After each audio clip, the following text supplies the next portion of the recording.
प्यारे विद्यार्थियों, नमस्कार। आज हम मूल अधिकारों से असंगत विधियों के बारे में भारतीय संविधान में उल्लिखित उपबंधों का अध्ययन करेंगे।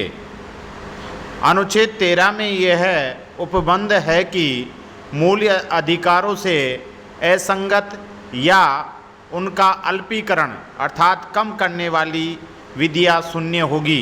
दूसरे शब्दों में कहें तो जो विधियाँ मूल अधिकारों के विपरीत हैं उनकी न्यायिक समीक्षा की जा सकेगी। यदि कोई विधि मूल अधिकारों का उल्लंघन करती है तो उच्चतम न्यायालय अनुच्छेद 32 तथा उच्च न्यायालय अनुच्छेद 226 के तहत उस कानून को अवैध घोषित कर सकता है। अनुच्छेद 13 के अनुसार विधि में निम्नलिखित को शामिल किया गया है।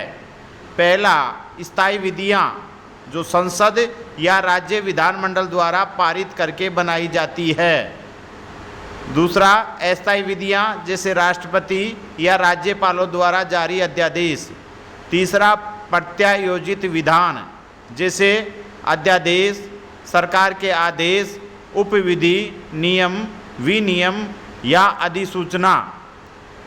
चौथा, विधि के गैर विधायी स्रोत जैसे विधि का बल रखने वाले रूढ़ि या प्रथाएं। उपरोक्त में से यदि मूल अधिकारों का कोई हनन करती है तो उसे न्यायिक पुनरावलोकन के तहत अवैध घोषित किया जा सकता है। अब आता है मौलिक अधिकारों में परिवर्तन। मौलिक अधिकारों में परिवर्तन के बारे में जो उपबंध है वो अनुच्छेद 13 में उल्लिखित है। अनुच्छेद 13(1) ये कहता है कि संविधान पूर्व की विधियाँ यदि मौलिक अधिकारों से असंगत है अर्थात मौलिक अधिकारों का अतिक्रमण करती है तो वह विधि उस सीमा तक शून्य या अवैध है जहाँ तक कि वह मौलिक अधिकारों पर अतिक्रमण करती है। अनुच्छेद 13(1) का अपवाद या आच्छादन का नियम।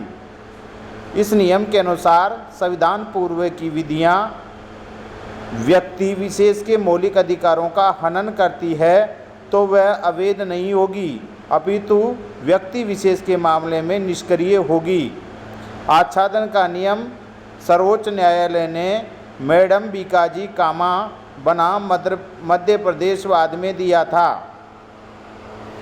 अनुच्छेद 13(2) में यह प्रावधान है कि विधायिका या कार्यपालिका का कोई कानून मौलिक अधिकारों का हनन करता है तो वह कानून वहाँ तक अवैध है जहाँ तक अतिक्रमण करता है। अर्थात कोई भी कानून यदि मौलिक अधिकारों का हनन करता है तो उस कानून को उस सीमा तक प्रतिबंधित या अवैध घोषित कर दिया जाता जहाँ तक कि वह अतिक्रमण करता है। नोट 13(2) में न्यायपालिका को न्यायिक पुनरावलोकन की शक्ति प्रदान की गई है। इसके तहत सर्वोच्च न्यायालय आंशिक विभेदन के नियम का प्रयोग करते हुए कानून को दो भागों में बांटता है। पहला वैध भाग, दूसरा अवैध भाग। वैध भाग लागू हो जाता है अर्थात जो कानून मूल अधिकारों से असंगत है उसे अवैध घोषित कर देते हैं, वो लागू नहीं होता है। अनुच्छेद 13(3) इसमें प्रावधान है कि कोई भी आदेश, अध्यादेश, डिक्री, नियम, उपनियम यदि मौलिक अधिकारों का हनन करते हैं तो वहाँ तक अवैध है जहाँ तक हनन करते हो। अनुच्छेद 13(4) इसमें प्रावधान है कि अनुच्छेद 368 के संविधान संशोधन प्रक्रिया के अनुसार मौलिक अधिकारों में परिवर्तन किया जा सकता है। निष्कर्षतः संसद मौलिक अधिकारों में परिवर्तन तो कर सकती है लेकिन इतना बड़ा परिवर्तन नहीं कर सकती कि आधारभूत ढांचा ही परिवर्तित हो जाए।